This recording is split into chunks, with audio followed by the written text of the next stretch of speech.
Абай Құнанбайұлы. Мен жазбаймын өлеңді ермек үшін. Мен жазбаймын өлеңді ермек үшін. Жоқ барды ертегіні дермек үшін.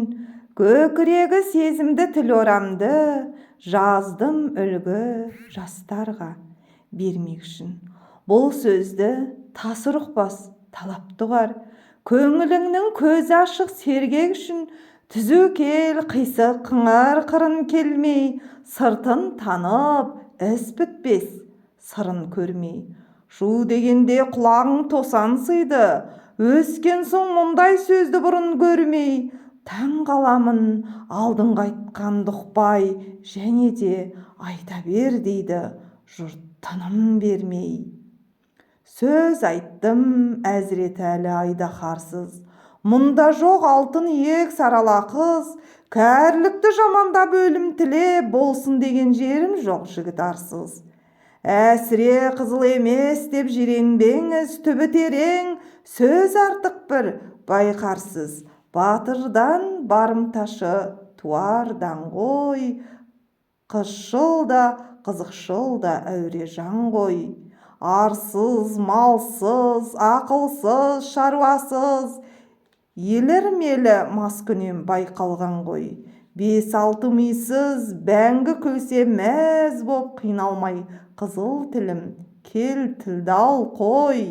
Өлеңі бар өнерлінім сізге, жалынамын мұндай сөз айтпа бізге.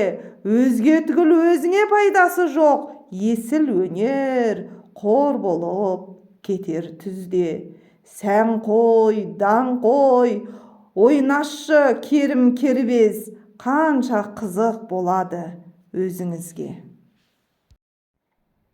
Абайдың «Мен жазбаймын өлеңді ермек үшін» өлеңі 1889 жылы жазған. Әрқайсысы 6 тармақты 5 шумақтан тұрады. Көлемі 30 жол. Бұл өлеңде Абай оқырман тыңдаушыларына, ақындарға қарап сөйлейді. Сын мен пікір нақтылай айтуға ойысқан. Мұхтар Әуезовтің айтуынша, бұл өлең Абайдың тек бір өз басының ақындық жолындағы ізденуі ғана емес, мұны ақындық жайында өзгеше мәні бар өлең деп ұғынуымыз керек.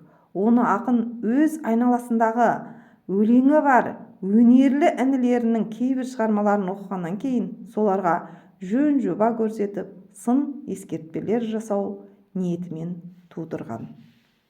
Оқырмандарына өлең жырды жұртқа ақыл айтып, кеңес берудің, үлгі өнеге көрсетудің, қырсық қиянатқа қарсы күресудің құралы деп ұқтырған. Жақсы сөзді жастай тыңдап, жаттық, әсері қызыл сөзге құлай қалма, сөздің сыртына сенбе, ішіне үңіл, мазмұнын біл, оның мәні тереңнен ізде, сөздің қадір қасиетін сонда ұғасың деп кеңес береді. Өлең алғашқы рет 1909 жылы Санкт-Петербургте жарық көрген қазақ ақыны Ибрахим Құнанбайұлы өлеңі атты жинақта жарияланды.